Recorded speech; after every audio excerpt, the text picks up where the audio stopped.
assets. It's gold. It's more gold than people know about. It's over 1 million metric tons of gold. So 1 million metric tons of gold is not something you can just... Magandang araw po sa kanilang lahat. Luzon, Visayas, Mindanao. Magbabalik na naman po tayo upang magbabahagi na naman po ng konting kalaman tungkol po sa mga kayamanang naitago sa bansang Pilipinas. At ang atin pong napiling topic na pag-uusapan na naman ngayon ay tungkol sa million metric tons of gold na kung saan sinasabing naka-account po sa dating Pangulong Ferdinand E. Marcos. Gaano nga ba katotoo na mayroong itinatago na mga ginto ang ating bansa at ito po ay nasa lihim na account ng dating Ferdinand E. Marcos. Yan po ang ating isi-share sa inyo at bago yan tayo po muna ay magpapasalamat sa lahat po ng mga sumusubaybay sa aking channel at kung bago ka pa lang po sa aking channel, huwag niyo pong kalimutang pindutin ang subscribe button sa ibaba at ang notification bell para updated po kayo sa mga susunod kong i-upload.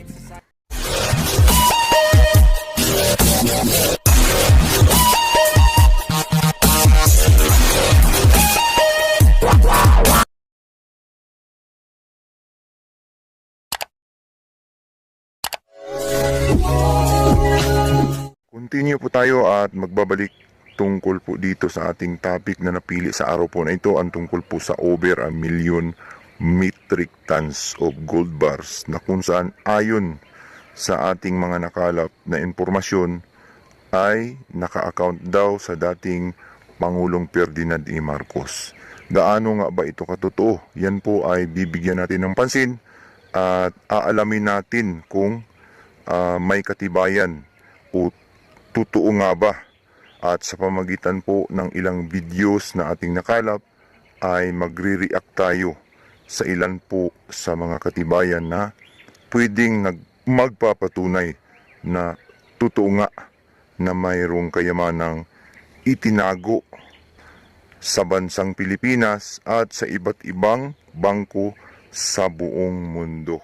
How did you manage to get so many extraordinary, lovely things? Well, my husband was the lawyer of gold mines and also a gold trader. And he loved gold so much. He would always tell me, "Sweetheart," he said, "it's hard to earn money honestly and properly. But harder still to spend money properly. You be the one to spend." And then I said, "Why?" And then he said to me, "Because all you buy is beauty." It sounds like a perfect relationship then. He earned the money. Yes. And you spent it. I bought paintings, beautiful jewelry, beautiful silver, anything beautiful. But when President Marcos was acquiring all this money and giving it to you to spend, did you think it was his money, or did you look on it as money, the money of the Philippines people? Oh, I knew it was his money because I saw this gold already in his home. You were rich even before you became He was rich. leaders of the country. He was rich. Oh, definitely. Right. Thank you. Her husband, Ferdinand Marcos, was a staggeringly successful investor in gold. He made billions. Manila Polo Club over there. We didn't use the Filipino treasury as our own personal cash machine. And if you think we did, prove it. And so far, despite hundreds of court cases, no one really has. I would be remiss if I didn't ask you about your shoes. They found no skeletons in my closet. They found beautiful shoes made in the Philippines. At nearly 80 years old, Imelda is back. Loud, proud, and beautifully shod, popular with some Filipinos. The Philippines government has seized more than £400 million from accounts in Switzerland. But the puzzle of her remaining riches is locked up in bewildering legal cases and contested documents. Let's look at this. This is an envelope with Belgium on the front of it. The mysteries, what could this be? So this is some sort of Treasury certificate. It's a slightly fuzzy. No, you don't anymore because this is dangerous already. No. Look. If I had a photographic memory, I could tell you what it was, but it's alright. We can't. But it shows deposits in the name of Ferdinand Marcos in a bank in Brussels, and it's for 987 billion dollars. Dito mga ka-treasure hunter, 987 billion US dollar yan ha. Isang account lang yan sa 170 na account To niya sa unravel buong the mundo. mystery of Imelda's billions. This is shallow waters. But I did get a very interesting and very long presentation on her plans to end poverty and build a tunnel through the Philippines that would solve the world's trade problems. No, this will save the world. This is the reason why I want to survive.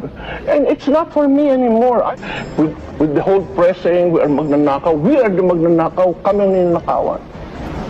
We are the one who took it. Marcos suffered so much for this. Assets, it's gold. It's more gold than people know about. It's over 1 million metric tons of gold. So 1 million metric tons of gold is not something you can just hide. 400,000 metric tons are in the Central Bank of the Philippines. There's over 200,000 metric tons in Union Bank of Switzerland. And some of that gold is buried securely in the Philippines as well. Some of it is held in various banks, but the bulk of it is in the Philippines. A special trust that contains just about all of the world's gold. It was established by Ferdinand Marcos.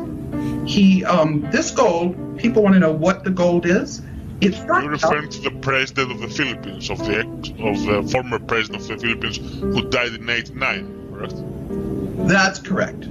That's who, except, it's not clear about the exact date of his death because he had a cousin who, he was removed. He was removed by the CIA. You know how the CIA stages. And he was sent off to Hawaii. But he had expected that this was going to happen, and he had gotten his cousin to stand in for him. So it was his cousin that was in Hawaii, captive. But anyway, it's gold from King Solomon. It's gold that the conquistadors in Spain gathered up from the Aztec and Inca civilizations. It is gold that was gathered by General Yamashita between World War I and World War II. And what the banks did when they gathered up the gold, they issued certificates to the wealthy people who had the gold. And those certificates had interest that was payable in gold. And the interest has been compounding. What Ferdinand Marcos did was he put the gold in a trust for benefit of humanity. And he said that the trust would be for 50 years. The reason he did this, he was a lawyer, and he knew that if somebody claims that they own something and they are not able to prove their claim for 50 years, that claim is extinguished. 350,000 documents used against me. Now, all of that. All the mines, all the banks of the world, 170 banks of the world. And I have the bill of lading.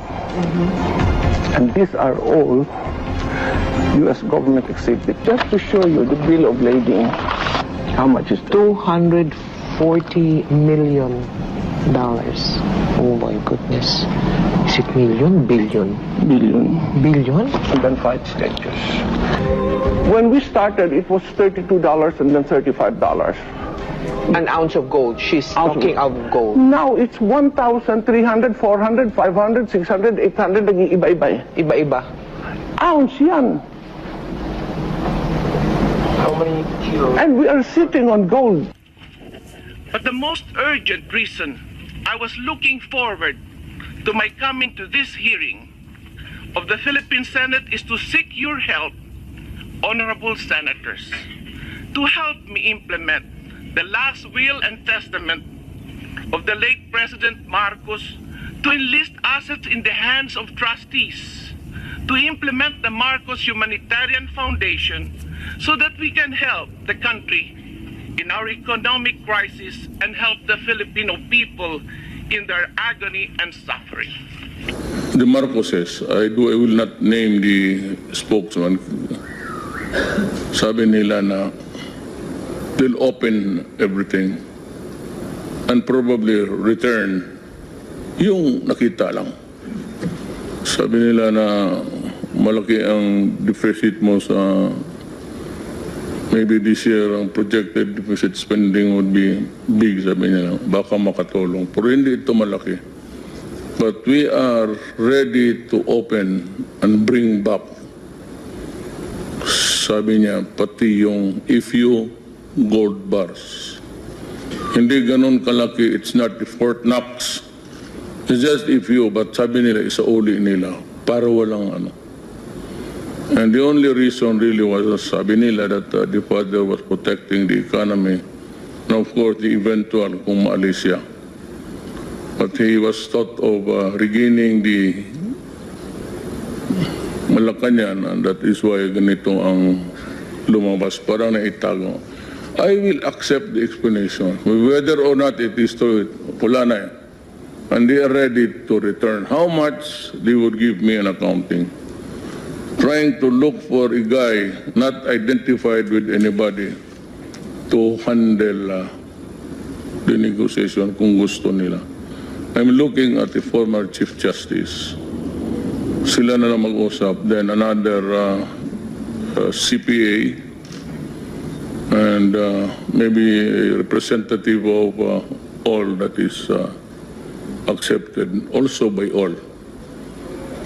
So that tatlong tao yan mag-usap sa kanila. And then they're ready.